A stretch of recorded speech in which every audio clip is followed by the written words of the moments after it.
What's going on, everybody? Welcome back to another live stream. Today, we're going to be talking about CES, and we're going to be talking about the questions that we received this week, answering some of your most important questions. So, I hope you guys had a wonderful New Year's and all that good stuff. Hope you guys have had a lot of fun. I know I sure as hell did, and it's been very, very busy. So, we've got a lot of news. Ask your questions down below as you guys are coming in, and let's just get started. So, the first thing I want to address is basically one of my last videos. It's like the second to the most recent one where I'm talking about what Digital Trends basically put out, how they finally admitted the truth about this firmware debacle that I've been talking about for years.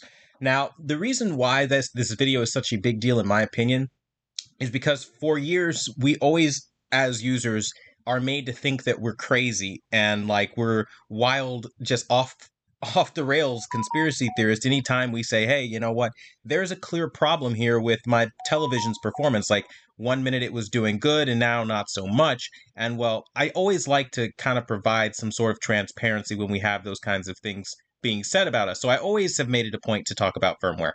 And it's always like, I tell you guys, like, no, they know that the firmware is bad. They just choose not to say it to promote positivity because you get more bees with honey and everything, and positivity sells. So a lot of the time they'll end up kind of turning a blind eye to things they really shouldn't, and then it'll come out later that they knew the entire time, and well, hey, let's apologize for the corporations doing this really messed up thing. Anyway, and many of you kind of understood it, but some of the people kind of were trying to do this devil's advocate thing. We're saying, well, in his defense, Caleb didn't have to tell you that. And I'll just say for the people who were commenting that, and even worse, the people who got angry at me and were trying to like call me out of my name over just putting out the transparency that I did, I think it's one of those things where it's like, the truth is something everybody is entitled to when we're talking about consumer goods. There's an FTC in the US for a reason, right? I mean, you can't just sell any kind of scammy thing you want. And if you're going to have like one of the major publications come out and say, it's the prerogative, hear this, okay? Let it resonate with your soul, okay? It's the prerogative of a multi-million dollar corporation to go in after selling you a product and to completely change the performance. That's their prerogative to do so. They have rights that you basically don't have as an owner. It's ridiculous. Like, we paid for these products, and to think like we now no longer have a say with our products really is bogus. Like, you should, at the very least, if they're going to push updates, it should be like mandated across the world globally that you should have the ability to roll it back, because these firmwares have been problematic. But again, Samsung is one of those corporations that they are literally at this point too big to fail. You guys know the CEO was arrested and released because they make up 20% of South Korea's GDP. Like, there's no way that they're going to be held accountable when they're the ones making the laws, more or less. Like, it is what it is. That's the world. But I think one of the biggest problems is when we run into concerns, I think we're almost stigmatized, if you will, for coming forward and saying, hey, there's a concern or there's a problem with, longevity as far as brightness. Because like Samsung can sell us on whatever they want. They can say, hey, we're going to be up to 2000 nits. But they also, according to Digital Trends, have the prerogative of going in later on and just lowering that performance. And Sony and LG and anyone else could do that as well. Again, in that same video that Digital Trends put out. So again, they know that these companies play games with firmware. And my biggest thing is like this year really holding them accountable more than they've ever been held accountable from any singular publication. So definitely be on the lookout for that, because that is absolutely coming. But I think that's one of the things that really got me like, wow, like that's just crazy that people are like giving them a pass on stuff. So what I would like to hear from you guys in the comments that are coming in now is let me know what you guys are excited for CES. If you want to hear my take on something, feel free to ask that as well. And I'm just going to start going through and answering some of the questions after I say what's up to some of you guys. So we've got Hi Gang from Molium, what's going on? We've got Kamar, what's going on, brother? Chrome, what's going on? Bill, what's going on, man? Howdy. What's going on, Craig? We've got more people coming in. Benjamin, thanks for stopping by. Everybody, I appreciate you for stopping by tonight. So I'm going to answer some of the questions coming in now. We've got Hi Q, which company is your honest opinion, or I'm sorry, in your honest opinion, brought their A game and will dominate 2023? So in my honest opinion, based off of everything that I saw at CES, I truly believe that Samsung or TCL have the ability to win. And honestly, I'm leaning more towards, as far as the QD OLED game, with a kind of tie, if you will, between TCL and Samsung, because Samsung they're bringing back the auto HDR remastering feature, which is a huge hit. It's fantastic. Typically and traditionally, it gives you access to wider color spaces. So if it works anything like the HDR plus mode from years prior, we're going to be seeing a lot more control over our color spaces, which in turn will probably see even better picture quality than we've ever seen before. And I'm super excited for that. But otherwise, it'll be more of the same. I don't expect them to have changed their issue with making us go through and use an RGB mixer to calibrate colors and stuff like that. So that's always a problem.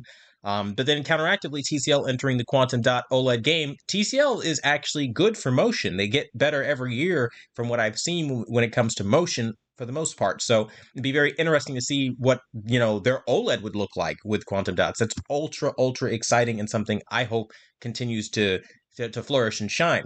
Now, shout out to John N. Thank you so much for your donation of $19.99. On top of being a member already, I really appreciate it. And as you know, it helps us with our operations going into 2023. This is obviously a crowd and self-funded independent, publication. So it really helps. And I really do appreciate you guys. Shout out to Enoch. Thank you for being a member for over a year here at Quantum TV. I want to get your question in now. You say, what's good, Quantum? I'm curious on your thoughts of how abysmal Sony's presentation was. I think Sony's presentation was intentionally abysmal. I think this was more of a shareholder thing. Their focus is on their feelings car named Afila, which I can't even believe, like, are we doing this? Like, a car that expresses itself, with a diverse crowd of whatever. It's like, I don't need a car that expresses itself or has feelings. I just want to drive the damn thing. I want it to be good on gas, mileage, that kind of thing, and durable, reliable, and look good. I mean, the features are secondary to those things, and I don't think Sony really understands that right now. But again, that's just kind of my personal opinion on the matter. As far as the rest of their press conference, I think they're very disconnected. It's typical Sony, like we've seen.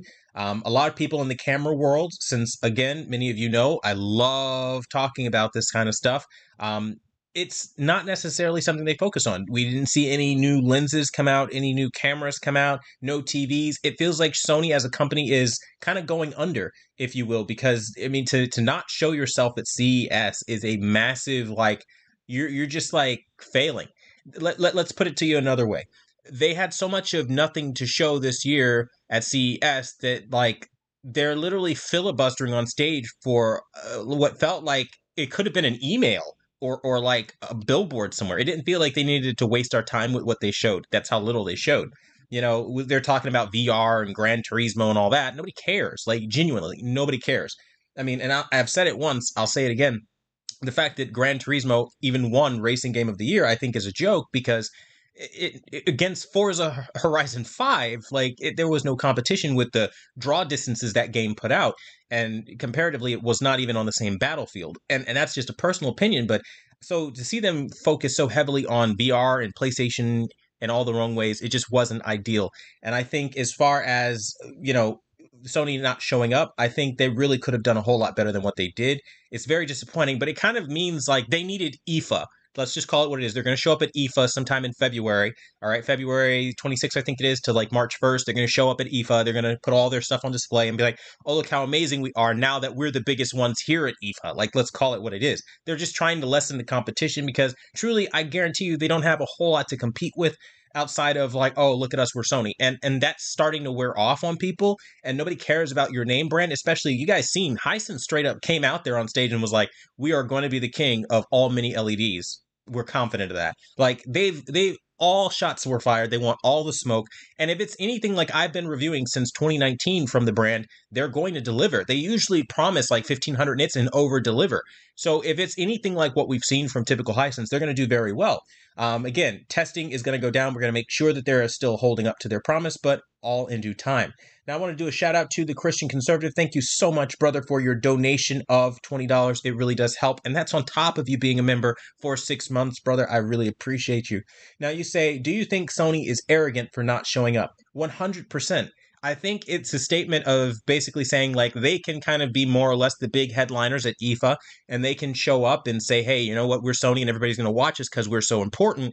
And you know what, we can filibuster on stage and waste all your time with things you didn't show up for, like a stupid car that nobody cares about. Everybody is more excited about the Ram Cybertruck, let's call it what it is, than this nonsense that they're pushing out. And I think that has everything to do with the direction that Sony is going. They're not listening to consumers. Like everybody wanted to see, you know, the new Sony A7R series camera, new lenses. We wanted to see the TVs, and instead they talked about a Fila. So yeah, it was a bit arrogant.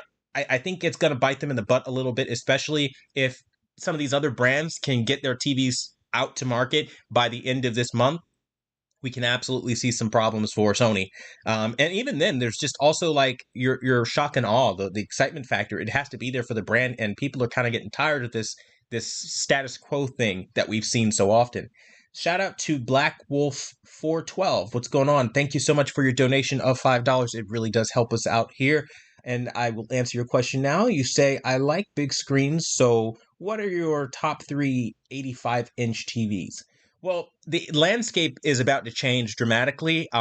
CES just hit, so Hisense came out and they were like, hey, basically we're offering 85 inches more or less across the board. The U8 this year, the U8K to be very specific, is going to have 85 inches, which is massive. We'd have to test that to see how that does. But, you know, they're claiming to have over 1,000 zones, 1,000 plus zones of, you know, local dimming with mini LED. And that's just incredible compared with their 1,500 nit peak brightness promise, which we know they usually try to over deliver on that. And I think we really need to wait for these TVs to come out, testing to come out on these TVs and stuff like that to see like what the best 85-inch TVs are. Because frankly, we don't know yet.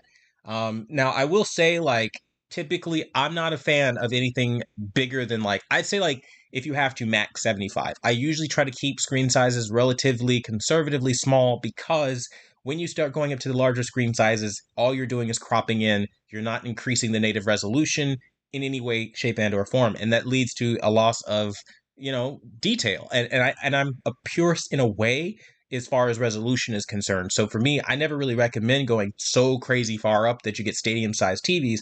And then of course there's the other aspect of I understand like the smaller screens will hold a tighter pixel density, which gives you again more clarity. And so it's just you got to have the proper distance and all that stuff. It's a whole lot. Now again, if you just want a big screen and you want something immersive, God bless you. But as far as my top picks, I'm definitely looking forward to waiting to see what this year brings, because a lot of promising stuff was just announced.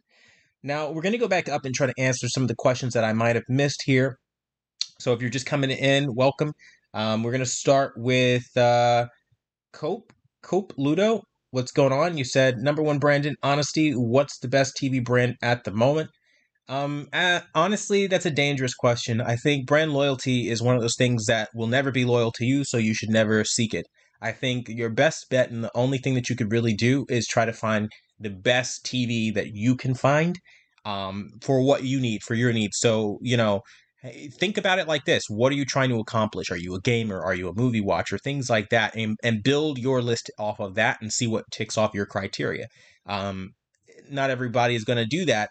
I can tell you, like, people will tell you Sony is the best for motion. People will agree to disagree on certain aspects all day, but when it gets to motion processing, fast-paced motion, I find that they struggle probably the most out of any major brand with artifacts, little pixelated looking things around characters and stuff like that. They have a lot of issues with that. Ghosting, when you pause the frames, you'll see it.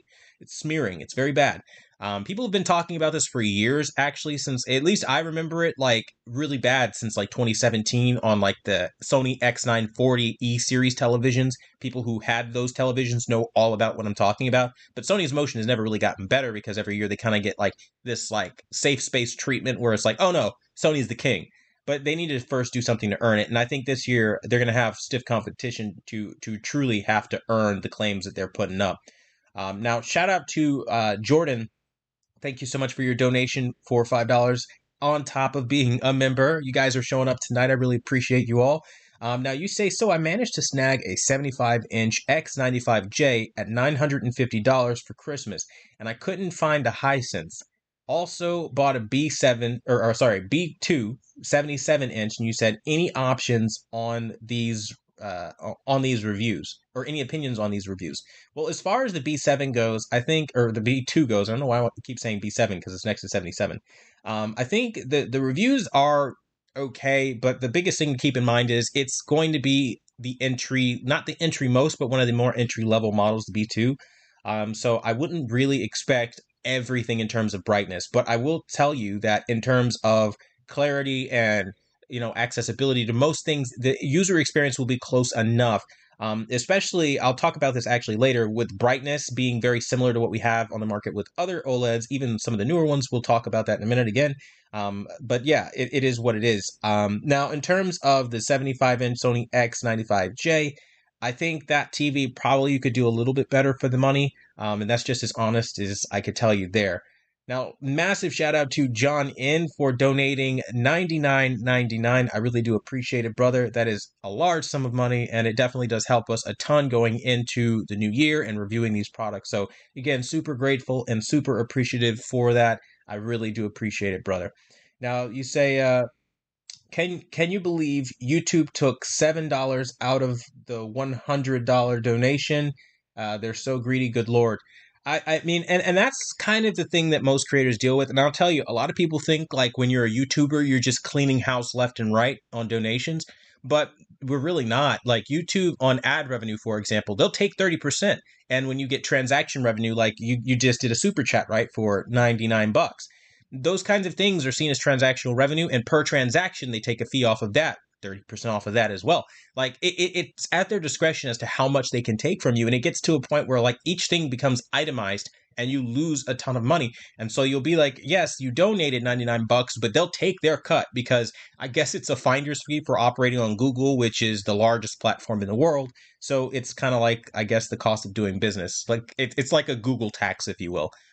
On top of course, you still have to pay the government tax because unfortunately, I don't just get to pocket everything that the channel makes. You have to pay taxes, which can be quite substantial.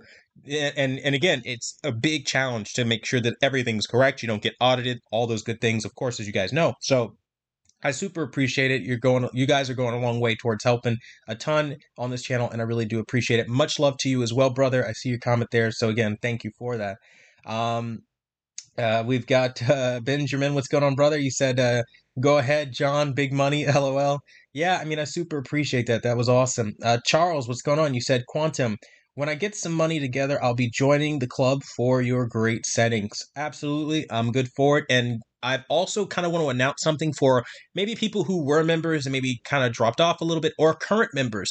Regardless, I'm doing a little bit of a series, if you will, called Revamped. And the whole premise and concept is we're going to be going back through to all of the TVs that I've owned and that I do own, and we're going to be giving them quality of life updates through quality settings that you guys have known and loved, and we're going to be putting them more in line with what we see out of the QD OLED specifically, because I personally truly believe that that is the TV technology that we can put our hat on right now. Obviously, anything else comes along, we'll obviously do those quality updates, but right now, to get those TVs where they need to be, that's what I'll do. Now, the first initiative of this was making sure that today, before this live stream happened, I've launched Sony A8G Bravia OLED settings that will be universal for every kind of usage of SDR.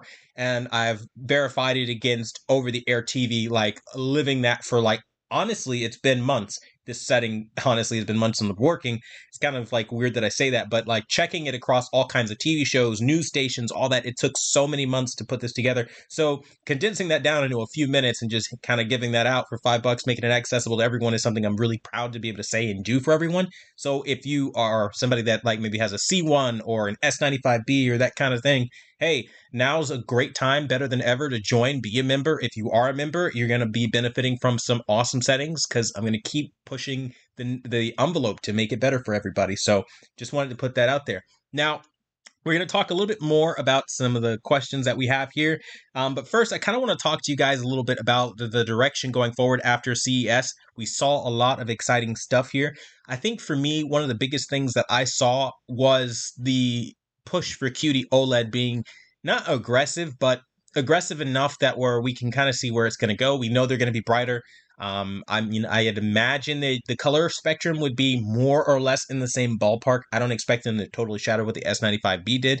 But I still think that it's going to be pretty impressive. So I think that's going to be the golden standard to beat. But of course, we have mini LEDs like Hisense. I'm super impressed with what they announced with their UX.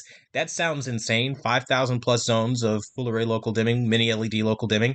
And then, of course, their brand new AI processor, which I truly wish they brought down to the U series, like the U6, the U7, the U8, all that. I feel like that would have been a better move. But, who knows? We'll see how the processing works. I think the biggest thing Hisense kind of has to work on at this point is going to be that motion processing because they have been falling off a little bit. They came out really strong back with the H9F, and then shortly after, it just kind of got a little bit worse each time. So it'll be interesting to see what happens with that. But ultimately, I'm pretty excited to see how Samsung implements their auto HDR remastering feature. Last time I heard a company talk about this for all intents and purposes, it was Sony with the object-based HDR remastering. And people swore up and down that that feature was unique to the HDR. And it's not. It's something that works even in SDR, but the kicker was you had to be in cinema home specifically. And if you lower your brightness enough, you'd get that HDR effect, the auto HDR remastering feeling would kind of kick in and be super three-dimensional and immersive. And TVs with the X1 and the X1 Extreme chip were able to benefit from this immensely. And so that was one of the things that I was super excited for. So it'd be interesting to see how Samsung does that for sure. Did Samsung fix the S95B? No. They've refused to do so. I think that's unfortunate, but I think we can expect as much going forward from them. And honestly, if I'm being really candid with you guys, I'm just being a human being with you guys, I'm scared. Like, genuinely honest to God, I'm genuinely afraid of buying another Samsung, trusting them, thinking they'll do the right thing, and then ending up in a situation where they just take away everything that they've advertised. Now, for full disclosure, this is not the first time this has happened. 2016, my Samsung KS8000 that you guys see in the comparison videos and will continue to see this year, that got nerfed day one. We had a feature where when you snap into HDR, it would show you this little brightness lamp and it would show you HDR is on, just like the LG OLEDs used to do. So you knew. They took that away. And then, of course, local dimming got way worse and it was nowhere near as effective as it was. Shortly after, they come out and they start pushing full array local dimming. And that was their big push to talk about how amazing it was. And comparatively, they were like, oh, look at how amazing this is, guys. Look at how deep the black levels are after ruining what they did with the triple black technology and all the stuff that they did on the edge lit model. Then it happened again with my Samsung Q8FN, which you can go and ask anyone who knows anything about this channel. I was promoting like crazy because I really believed in it. It was the most amazing picture I'd ever seen.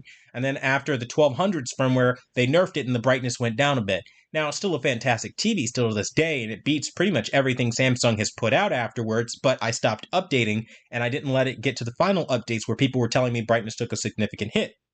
And the relevancy of this is, honestly, there hasn't been a single Samsung since that has been able to hit that level of brightness and that level of contrast, control, color quality, all that stuff with the quantum dots wrapped in metal like they did back in the day. And of course, their biggest excuse was we now have viewing angles. Well, viewing angles came at a major cost. We noticed that native contrast ratios were like 2,000 to 1, 3,000 to 1. In some cases, a little over 1,100 or 1,000 to 1.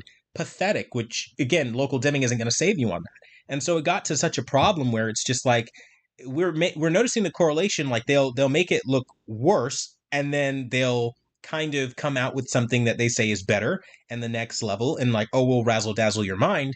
And it's not better. It's actually worse than the prior year's model.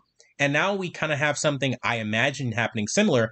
Samsung S95B, pinnacle of TV technology, day one, absolutely blew my mind. The colors were super vibrant, super like rich and deep. They come out with the 1400s firmware, 1300s firmware, completely gut that TV, desaturate the color, and lower the peak brightness to make it less impressive. Now, me being me, I'm not going to put up with that. I ran out immediately, same day I realized it, and I just bought another one with the firmware and returned that crap. And as a result, I have the day one firmware 1082. I will never update it because I truly believe that is where these new TVs that are going to be coming out are going to hit. Now, again, we'll compare that and see side by side. I truly believe I'm one of the only people on YouTube right now able to do that comparison because I don't update regularly. So that's going to be something I really can't wait to hold their feet to the fire and see, all right, did you improve it or did you just take stuff away and pretend like, oh, what we're offering is so much better? Because if that's the case, that's just sad because this has happened for years consecutively that I can trace back and verify and prove. And it's something that I really think a lot of people are catching on to a lot faster than Samsung realizes that we have. Now, ultimately, we don't have any kind of real power. We can't make them behave or be better, but it's something that I think as a community we can talk about, and hopefully we do. Now, we've got hey Quantum, do you have any video settings for the Sony A83K? I do not. A chance for Sony to be the hero, but I won't hold my breath. I mean, hopefully Sony comes through and is the hero. I remember a time when they were fantastic. I mean, this year you guys will see it in heavy play. My Sony X900E will be making its triumphant debut so that Sony can no longer sit there and claim we've made everything better and nothing gets better, because I think without that direct comparison, it's very hard to show you like they're not actually doing much of crap to improve the way that they're claiming and the way that other YouTubers are claiming. But unlike other YouTubers, no shade here, okay? I have genuinely been around a long time cataloging and collecting TVs. And I have a decent backlog of TVs that I can go back into the years when Sony was the best they've ever been and show you what they're doing now and see, okay, are you actually improving? Hell, the features that I have on my W800B are just insane. They're packed. Sony used to be such a feature-packed brand, and now it's all automated and limited, and I think that is kind of the way a lot of this is going, but it doesn't ultimately lead to more picture quality. It just kind of leads to less user control. So again, hopefully Sony becomes a hero and they come out ahead and we win, or something to that effect. What's going on, Benjamin? You said, any idea when Hisense's U8H 75-inch will be in stock? And you said, when's the next sale for the TVs in general? The next sale is going to be Super Bowl. That's like their absolute clearance event of the year. So if you missed the train on maybe getting yourself one of the newer 2022 TVs that you wanted, you can definitely pick it up on sale around that time. Now, as far as when they get stock back, I genuinely don't know. I mean, I've heard everything from it's the supply chain issue to, oh, it's just that popular and everything in between. So we're really going to have to wait and see. We've got, if you keep showing proof, Samsung cheating, I will not keep buying Samsung. I mean, ultimately speaking, I think that's kind of the correct response. I mean, if it can be proven that Samsung is in fact kind of screwing over the consumers with their updates, I think that that kind of is the appropriate response. Speak with your dollar. Don't let them kind of keep getting away with it and nobody says anything, get a free pass. You know, it's you guys are going to love this. You know what I call it? I call it the bright future argument. You know, it's like, oh, we wouldn't want to mess up his whole life over this. He's got such a bright future ahead of him, but he committed a crime. Yeah, but he makes up more than 20% of South Korea's GDP. We don't want to ruin his life. He's a special boy. He gets the cookie. Like, I don't like that kind of nonsense in society where we codify bad behavior. Like, we catch people doing something unspeakable and terrible that, like, maybe we wouldn't let the next person get away with. But because they have influence or they're in a position of power, we turn a blind eye to it. If you and I could go down for it, I think the next guy who's doing it should go down for it. And that's just my belief. Now, again, people say that's controversial or that's whatever. They can feel how they feel. But I think, again, we need to start holding these companies accountable and proving that they are tampering with our products. These are not good updates. It's just straight up product tampering. Again, going back to what I was saying in the beginning of the video, if I buy a product day one and then it was advertised and performed a certain way, manufacturer comes out and says, oh, we're going to update your product and give you the latest and greatest, and then you ruin my product, that's a problem. And so I think that's something to think about.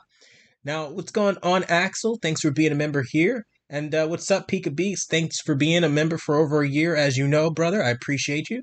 Now, Axel, you say, I just got this S95B, and it came with firmware 1310. Should I return it or keep it? At this stage, I would return it because I guarantee you the newer firmwares on the brand new TVs are still going to be better, brighter, and all that good stuff than what you're getting now. The 1304 is when they started nerfing the brightness. 1310 still nerfed brightness. 1420.1.9, all that stuff nerfed.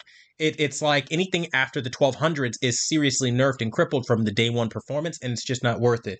Honestly, 1304 is the first firmware that made me just run back to the store and buy a brand new S95B, which is why I have firmware 1082 right now. So I wouldn't waste any time on the newer firmware at all. Now you say, I'm afraid that the new ones will have more of a risk of burn-in You say because everything is over 2000 nits more or less.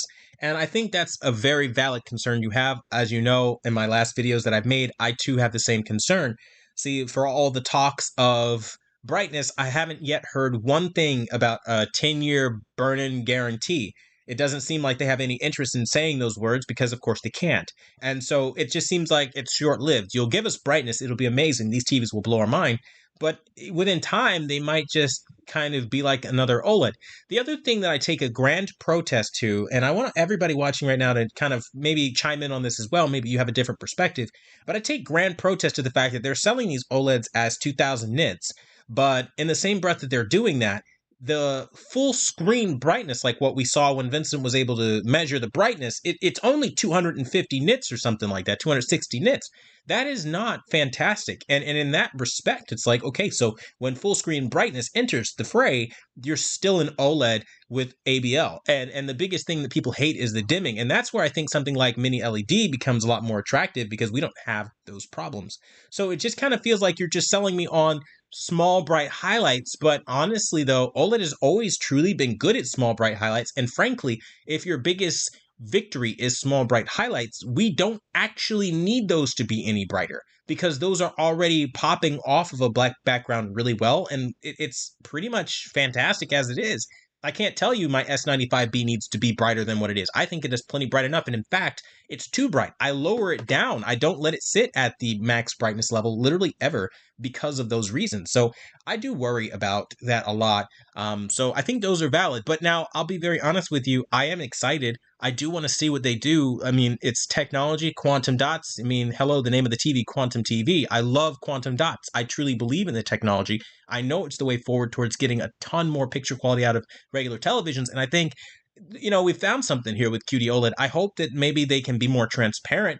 But ultimately, if I'm being very honest with you, I'm probably going to give TCL more of a chance as far as like a personal purchase than I will with Samsung because at least with TCL, I've had a better track record with motion, and that's huge for me. And if I can get TCL motion, which is very similar to LG motion, and I can get the quantum dots behind that, and fingers crossed the Google platform, I would win, right? And especially if they add in the HSL or hue saturation luminance way of adjusting the colors when I do my calibrations, that's going to be a slam dunk of a TV, and it's going to be very difficult to beat. I think the only ones who stand a chance of beating them is LG. Now, let's talk about LG while we're talking about LG.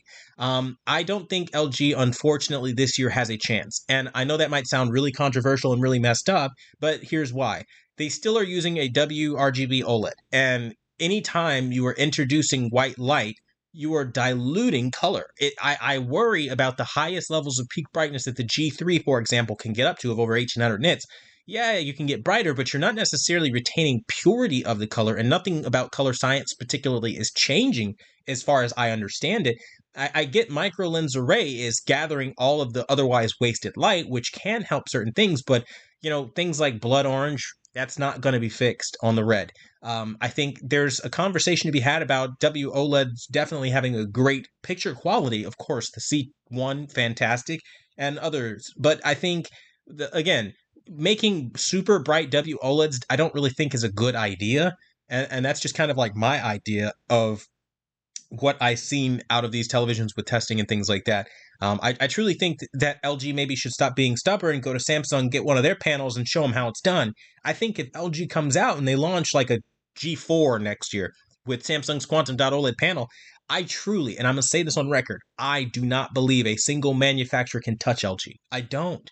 Because their feature set with the Magic Remote, how easy it is, all the multiple devices you can hook up via Bluetooth, the compatibility for gamers, and all that stuff, like LG will truly have the game on total lock. And I feel like they're being stubborn because it's Samsung. I feel like they need to take the knee on this one and in the end make way more money than they would have with just pushing WOLED at a time where QD OLED is popping and everybody wants one. I think they really got to see themselves and kind of like taste that humble pie a little bit because that I think is what's really going to make the difference for them. But again, I would love to know what you guys think. Maybe I'm just crazy.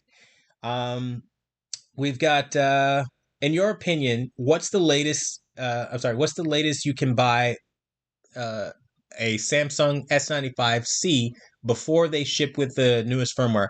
Honestly, bro, month 1, month 2, maybe. because shortly after that, like literally they come out with day one patches. After day one patches, they start regularly rolling out patches. For me, with the S95B, I saw the firmware like within like the first what was it? The first 60 days? It was so fast the rate that they started pushing out these firmware.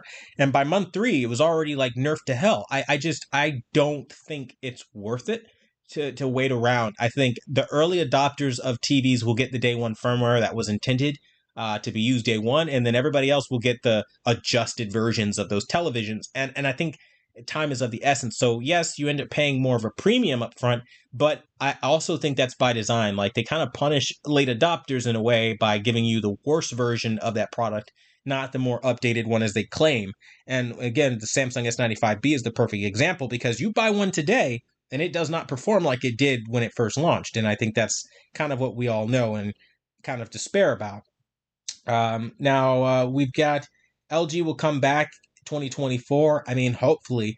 We've got Handicart Mexican. What's going on, brother? Thanks for coming out and thanks for being a member here, brother. Do you think using the C2 settings will be sufficient on the B2? They are extremely similar in the user interface, so I do think it will be very similar. I think the only difference is you might have to accommodate for the ambient light changes. I know the C2 is a little bit brighter, the B2 not as bright, but yes, they should work more or less. We have, I'd love to see a 42-inch S95C. I'll keep dreaming. You never know. Maybe that's something they'll do next year if there's enough demand.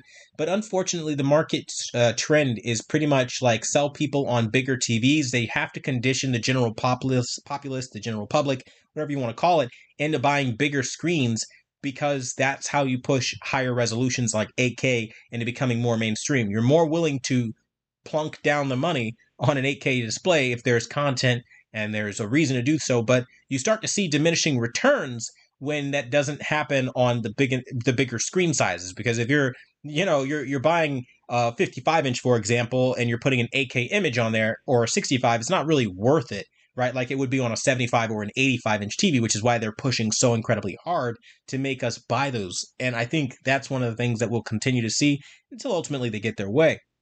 And shout out to Handicart Mexican for being a member for 15 months. And you say 15 months, you say, how have you dealt with my ass for that long, LOL? Honestly, man, I don't really see it as dealing with anybody. I love hanging out with all of you guys. It's always a great time. And I appreciate all the help that you've been giving on the Discord and things like that.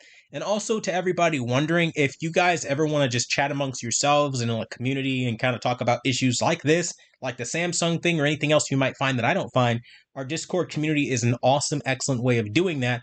Of course, it's free of charge. Nobody has to be a member or anything to join that. Just let me know. I'll shoot you over a link, and there you can go. You can talk to everybody. There's a forum section based off of every brand, so on and so forth, and even a nice little man cave section where you can post your AV equipment and talk about stuff that you're passionate about, whether it's like maybe going out on your boat or whatever you like to do. I like to foster a little bit of a community, and that's just my way of kind of giving back to everybody. So if you're interested in that, again, just let me know, and I'll shoot that over to you guys.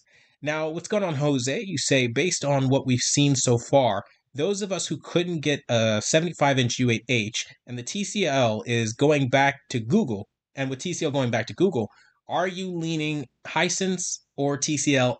I would say,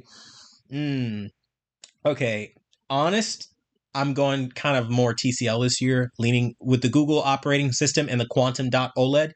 I don't see Hisense beating them. Here's why. As impressive as it is, even on the UX, for them to say, hey, we've got 5,000 plus zones of full array local dimming, mini LED full array local dimming. They put both on the advertising sheet.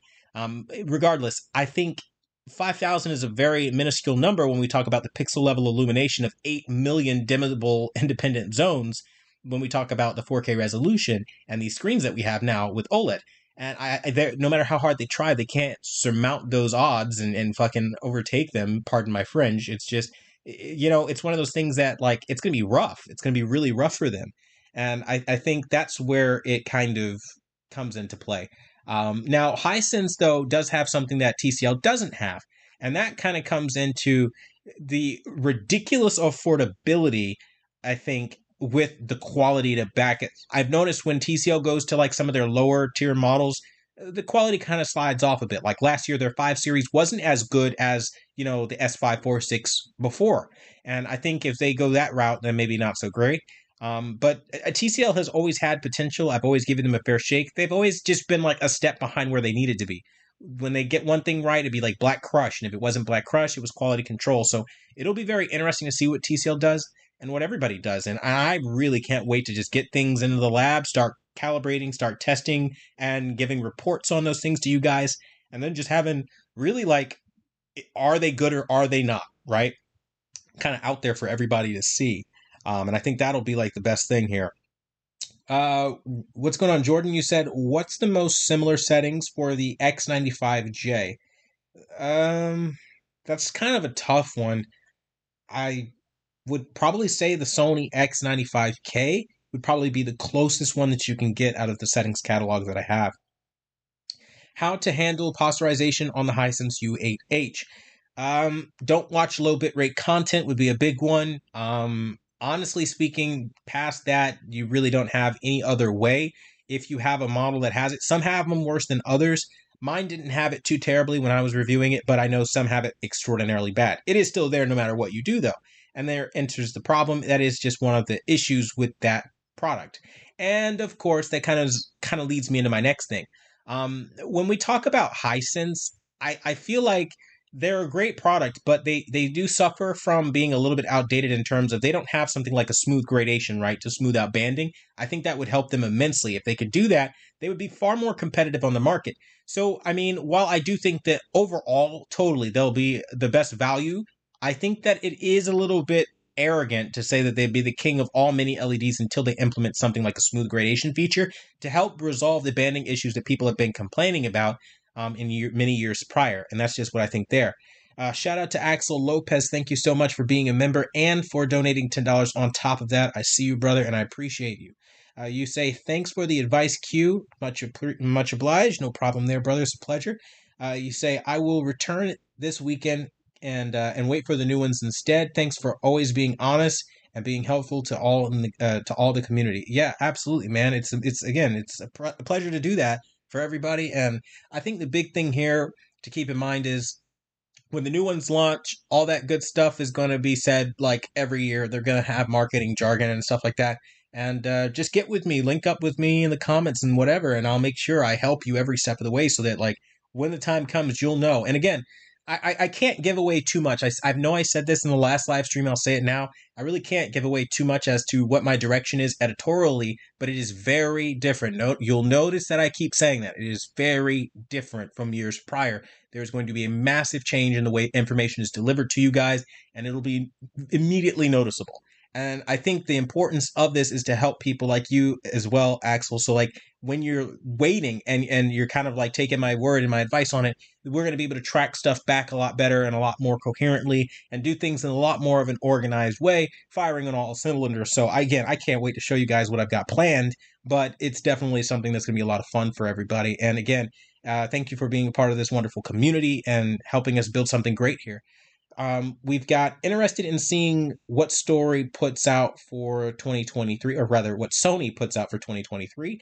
Yeah, I mean, I'm not going to lie to you. My interest in Sony kind of faded a little bit. I'm not biased, but I'm not excited, if that makes sense. I feel like Sony is one of those brands, like, of course, if they come out with a hit, I'll be totally happy for them. But I feel like they're kind of feeling themselves a little too much like the pretty girl in the room, where you ask her, okay, in a relationship, what do you bring to the relationship? And she goes, me. It's like, I feel like that's how they're going about themselves. It's like, okay, Sony, what are you bringing to consumers? My name? Duh. Like, and I feel like that's not good enough anymore. And I feel like, again, and this isn't based off of an opinion. This is based off of they are literally falling behind the competition, right? We see it with the only 2 ports, HDMI 2.1, right? That's unacceptable now. We see it with the lower peak brightness compared to the competition. We see it with the blooming issues that we have, the less aggressive dimming zones, them straight up not disclosing the amount of dimming zones that they have, right? They have problems that they need to work on, and I just don't see them working on that. And I feel like hopefully they can maybe stop feeling themselves for like 5 minutes and just kind of listen to us, the consumers in the room, with money in hand ready to pay them so that they can actually win something that they would have earned. But again, that requires them to want to care. And so far I don't see that. So yeah, it'd be interesting to see what they do though. Trending stream, what's going on? You said LG C1 just had an update just in time for the Las Vegas show. And you better believe I will not be updating that at all. Mike, what's going on? You said you might have answered this, but which TV impressed you the most at CES 2023?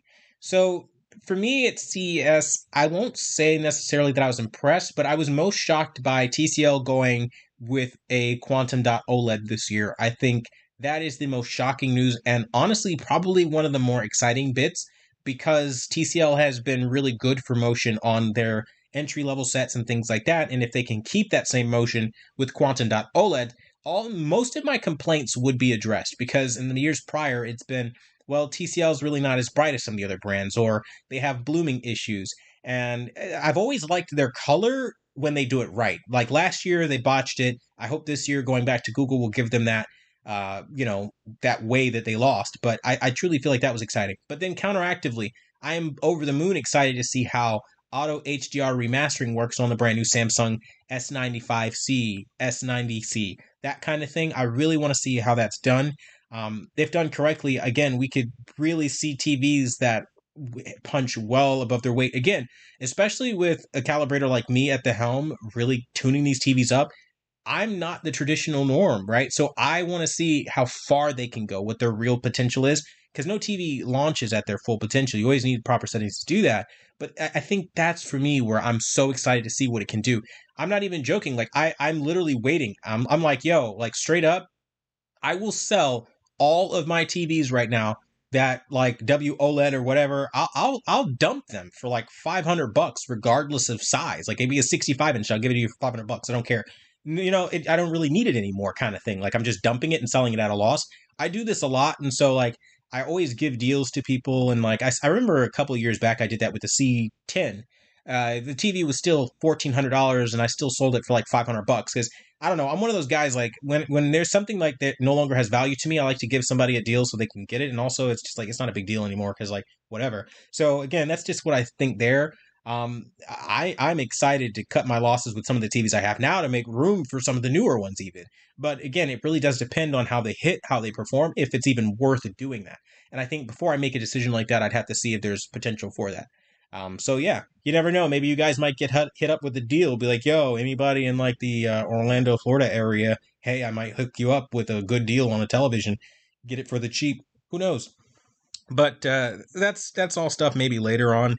But yeah, that's what I think is the most exciting. As far as LG, I've got zero excitement for LG this year. Can we just take a minute to appreciate how like not original it was to call it the Zero Connect box after more or less ripping off Samsung's One Connect box? So Samsung's One Connect, but you're a Zero Connect. Oh, okay, very original LG. I didn't like that too much. I also didn't like the fact that there is a wire, right? We have the world's first truly wireless OLED with Displace, and it literally sucks onto a window. Like that's freaking insane, onto a wall, on anything. Like that is a flat surface that you want to put it on. And LG coming out there and saying we're the world's first OLED, I think is a little bit arrogant, and it's a lie because you're not wireless at all. You don't have a battery pack like Displace, and your wire is literally going down your stand. We already have that. Yeah, sure, it can wirelessly transmit, but that is not wireless when you're taking into account that it still needs to plug into the wall, the TV itself, and then the box that transmits needs to plug into the wall. That is not a wireless solution or setup. And for me, it's kind of where I lose patience with it because it can't be just kind of like taken into any room or modular approached like the Displace. So I think for me that was like a weak moment for LG for sure, trying to claim glory that they didn't earn. But it is what it is there. Shout out to Kevin. Thanks for being a member here, brother. You said, hi, Q. Greetings from the UK. Thanks for stopping by from across the water, man. I super appreciate that. You said, just saw your new just saw your new AAG settings. Will they work on the A9G? They might work. I do remember they're pretty similar, but I know the A9 sports a lot more of the newer Sony user interface that we see on some of the more modern TVs. So you might have to scale a couple of things to match that TV. I think the core settings obviously will work.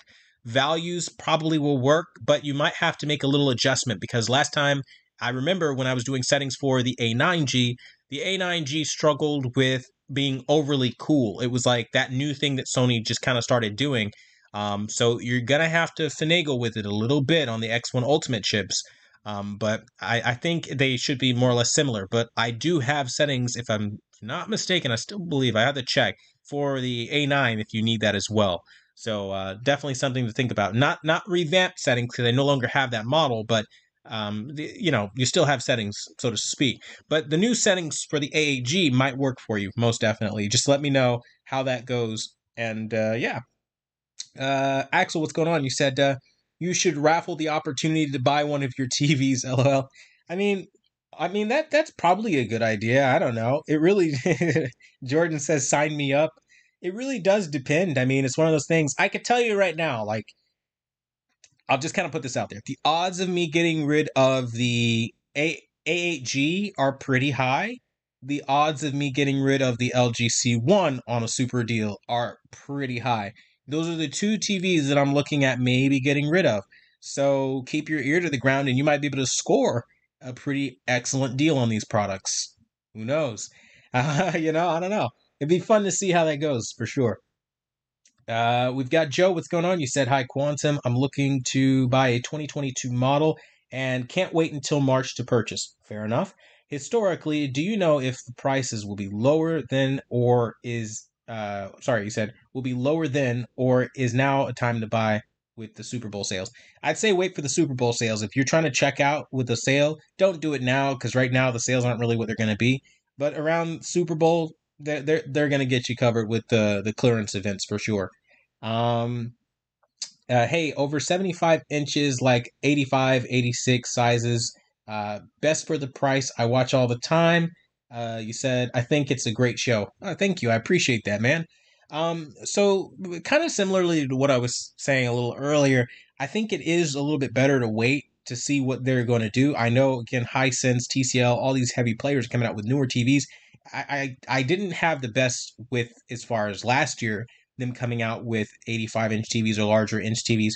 But what I can do, I can send you over a video I did make last year about the larger screen sizes and the better screen sizes that you can maybe pick up. And hopefully that video can provide you value. Just kind of leave a comment down below and I'll try to shoot that over for you. So that way, at least on the video itself, so that I can help out where I can. We've got I'll be ready. Awesome. Good to hear, man. We've got how's the C1 how's the C1 do in the full living room? I mean, it does fine. I tell you right now, I had a great time watching Demon Slayer: The Entertainment District arc. Those fireworks were popping. The brightness is incredible. I have not patched this TV like at all. I don't care to. I don't run it into the ground. Honestly, I don't even use it anymore. If I'm being very honest with you, it gets like no hours of use, no hours of watch time. It literally, I kid you not. The LG C1 that I have in my possession has been sitting on his media console for like months, latter part of a year, without me turning it on outside of comparisons. I use the S95B for everything. So the C1 just sits next to it, but kind of for no purpose because I don't use it. So, I mean, that's one of those things where it's just kind of like, that's where I tend to like, cut my losses. And it was weird because like I remember there was this thing I would do like back in the day, like I would like partner with, certain companies that like would do like consignments and stuff like that and like try to sell it and get like anything for it. But nowadays I just kind of like let it sit there and I don't really care. But I do think like if there's somebody out there that could use a good deal, like also am not opposed to that as well. It really does just depend. Uh Pika says just give me the C1, thank you. I mean, it really depends, man. I mean, I'm out here in the Sunshine State, so that'd be a bit of a drive. I don't know. I mean, if you're in the Sunshine State too, then hey, you might have something there. We've got Super Saiyan 4 Vegeta. What's going on? You said High Quantum. Do you think the S95B is still a good buy? No. I think you should absolutely wait for the new one because the current firmware is trash and it was clearly done so that you buy the newer model. So why not stick it to Samsung and say, screw you, you're gonna suffer, you're not gonna move any more of those units since that's what you did, and we're gonna buy your new model and just kind of never update that one if we're gonna buy a Samsung at all. Because I think there are other options out there outside of just Samsung. Obviously, I think they're not actually hitting the best that they've ever hit. Matthew, what's going on, brother? You said, what's your opinion on the Hisense new TV lineup? I think it's a fantastic lineup. I think making mini LED for everything in the price range was an excellent choice. The minimal you can get now from Hisense out of their mini LED line is 200 zones of mini LED. Fantastic. Now, again, how this stuff is implemented, motion processing, depth of field, contrast, all this stuff we will be testing, but so far, so good on paper. We've got best 75-inch TVs. We've got thanks for answering my question, no problem. We've got Samsung, or rather S95 C77-inch question mark. I think it's a good buy, but I wouldn't do it just yet. I'm typically somebody who would prefer a smaller screen size. We've got what does it say? Hey, first time viewed here. Well, welcome aboard. Thanks for joining the community for the first time. You said any suggestions on the 55-inch TV in a room with a lot of windows? Um, I think anything that's overpowering, if it has to be from 2022, something like this Hisense U8H would be a fantastic option. If you're going more of the route of you can go with the Samsung S95B, I wouldn't really recommend it now that the newer one's coming out. You can go the LG C2. I think that would be decent. It has a decent brightness level. As far as brightness goes, I mean, really, you're kind of limited though. Not a whole lot of TVs keep the same energy of keeping the black levels good and the brightness high. So I couldn't recommend like the Neo QLEDs, the QNEDs, things like that. And that's what I say. I mean, really, your best bet if you really want a bright room TV, you're better off waiting because this year was all about brightness, so you won't have that problem at all. And then also, Hisense this year has a brand new anti-glare coating, so now they're going to be able to manage reflections a lot better. So that's kind of like made for you at this point with the Hisense U8K. I think that's something you should definitely look into based off of your needs and what you're kind of saying here. LG G2 thoughts? Question mark. Should I buy now? I would only buy the LG G2 if like you were kind of already going to buy an LG, and you're not really impressed by like the new brightness capabilities. You're not really looking for that because the G2 has phenomenal motion, very beautiful color. You wouldn't really have a problem with that television at all. And I think yeah, at that point, yeah, it's a good TV to buy for sure. But I mean, in terms of like vibrancy, I think its age will show a little bit, and I think that's something where maybe you might have to work a little bit harder than you would like. So hopefully that helps. Real quick, how do I maximize soap opera effect on the X or on the S95B? You just max everything out. Just go straight to 10 on everything. Um, what's going on, Benjamin? You said, would you ship to VA Quantum? LOL, hypothetically. Unfortunately, I don't ship TVs anymore. I used to give away TVs, believe it or not. And when I would do these giveaways, sometimes people would like say like, "Oh, the TV was damaged," and you'd ask them, "Hey, like, do a claim with the carrier or like go through the insurance prompts," and people would give you a hard time. So I'm not really interested in doing that kind of stuff anymore, just simply because like sometimes it's just more of a liability to do those things, especially if they paid for it. Like giveaways are different, but paying for something and then it arrives damaged or broken, but you've paid for the product. But like maybe UPS, for example, suplex the TV to hell. I mean, I don't really want to get into some sort of negative situation where like you're out your money and I'm out the product and it's like not fun for anybody. So I try to keep things like relatively local to where it's like, yo, like we can just meet up in the city. I can drop you the product, you swing me the cash, we're good kind of thing. I mean, that's kind of where I have to keep it just for safety for everybody. Not to say that you would do anything, obviously not. It's more so just like you kind of have to do what you have to do in these situations because it gets really sticky really quickly and you never really know these days. And thanks for your answers. No problem. Can't wait for Hisense. I'm curious about the 8 and UX, or rather the XU. I hope motion is good on the Hisense. Yeah, for sure. I wish Hisense would fix the banding issues, gradation issues, driving me nuts like Vizio. I'm right there with you. Literally, the big three advantage. Yeah, I hear you. If they could fix those things, the big three wouldn't really be in much of an advantage in the market anymore at all. Can I have the Discord invite, please? Sure. I think Handycart Mexican pointed it out a little bit earlier on in the chat. If not, just leave a comment on the video and I'll try to swing one over to you. High Quantum speaking of the LG C1, will you be doing a comparison of that to the newer LG C3 and seeing what changed? Yes, I will absolutely be doing that. I think it's very important that we see if there are any updates or any improvements of any kind. So most certainly, Wreck-It Ralph UPS. No kidding. I've had so many nightmares with them for sure. We've got High Quantum. Speaking of the C1, oh yeah, I already got that question. Go up to see maybe what we've missed. Am I allowed to post videos of my TV setup on Discord? Absolutely. There's no problem with that whatsoever. If you want to post photos, videos, doesn't matter.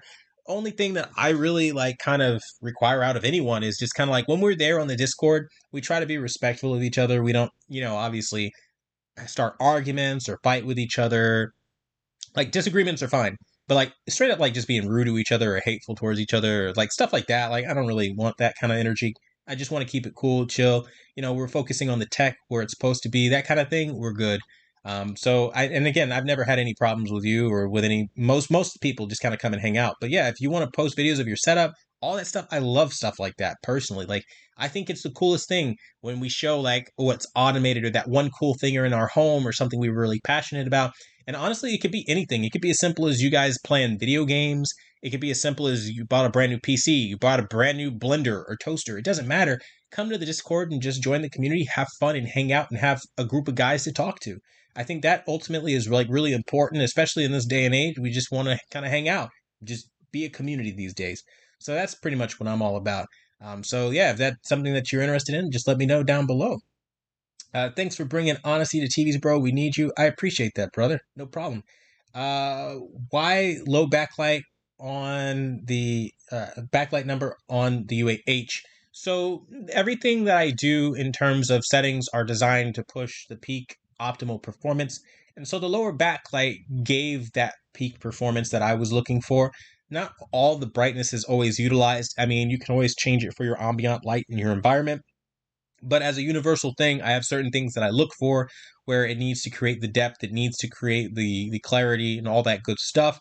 And when I would go up to a higher backlight level, while it was impressive and really bright, it would wash out and clip a lot of the details and it wasn't worth it. So I ultimately ended up choosing a lower point. Even if it's lower than what most people are comfortable with, I like to provide you that solid clarity and that beautiful picture quality. And then from there, you can choose if you're comfortable raising it to something brighter or not. I think it's worse when it's just starting off at like the most astronomically bright level and it just stays there than you kind of building a bear workshopping it on that or something like that. So and thank you, Handicarp Mexican, for providing him with that Discord link. Anybody who wants the Discord link, definitely join.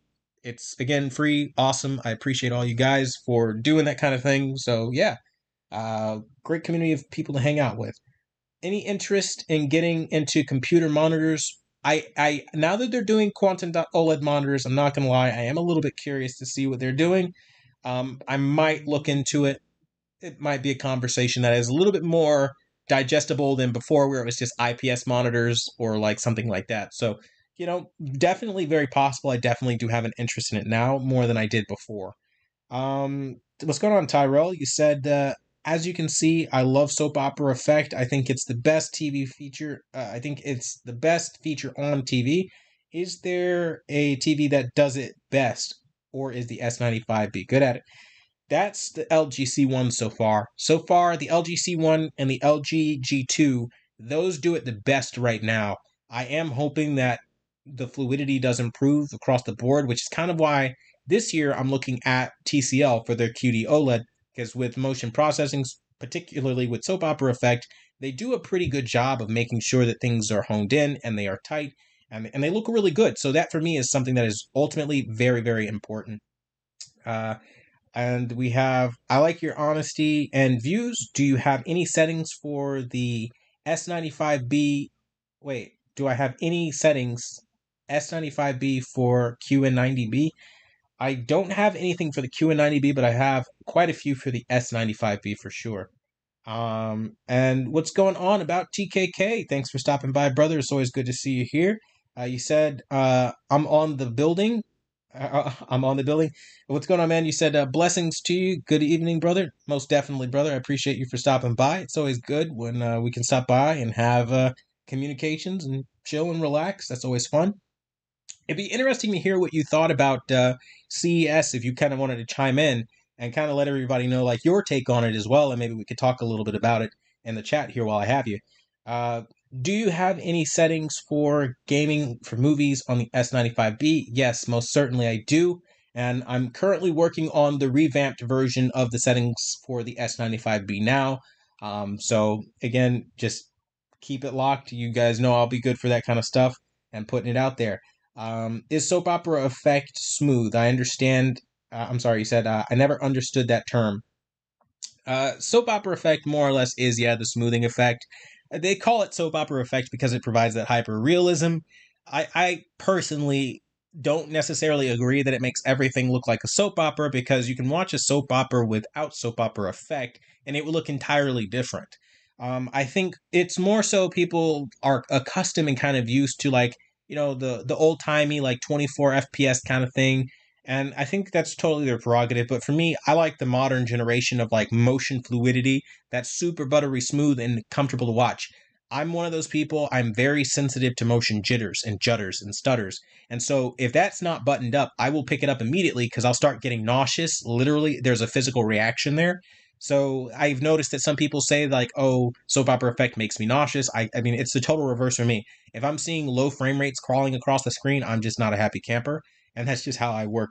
Um, we have Benjamin. You said, "Hey, it's TKK Max Love." Yeah, I appreciate you guys, man. Just coming out and having fun. It worked, thanks. So it's good to see that you were able to get into the Discord. So yeah, feel free to have a conversation, hang out, and all that good stuff. If there was anybody's questions that I did miss, I apologize. I will be back on next week, Friday, 7 p.m. through 8 p.m. Eastern Standard Time, doing much the same thing. As far as kind of like closing thoughts for CES and things like that, there is a lot to be excited for. I think there's a lot of potential. I think, we've got to wait to see what Sony does at IFA. We know that. But so far, I'm super excited to see TCL show up in a big way with quantum dot OLEDs and the models that they've selected. Hisense with their pretty much proclaiming that they're the king of mini LED this year and that they're fully confident we'll be surprised or pleased or whatever. All right, Hisense, I'm going to hold you to that. And then we've got Samsung with their new QD OLEDs. Of course, they've got their QLEDs. I'm not going to lie, I have zero interest in their QLEDs. I think QD OLED is what they need to focus on and stop being stubborn. But I'll check out the QLEDs just the same in case maybe they're better options for some people. And then micro LED, the proof of concept stuff I don't really care about. Then we have LG. Will not lie to you, I am not excited at all for LG because all they really cared about was the LG G3. The C3 basically got no love. They didn't really care too much to talk about what they've expanded on, which kind of makes me feel like it was much of nothing, and it's probably going to be a shareholder model. We will see. There's a lot to test out, but ultimately speaking, there's a lot to be excited for, and I think there's a definitely a chance here. For TKK, can we give him the Discord link? Oh, we already did that. Never mind. I'm like busy just chatting and I'm not even looking at the chat. So I appreciate you, Handicart Mexican. Thanks for handing out the Discord link and being active on the Discord itself, being an awesome moderator and all that good stuff. As far as Vizio for CES, I didn't see them announce anything so far. They're not really talking a whole lot about their direction and what they're doing.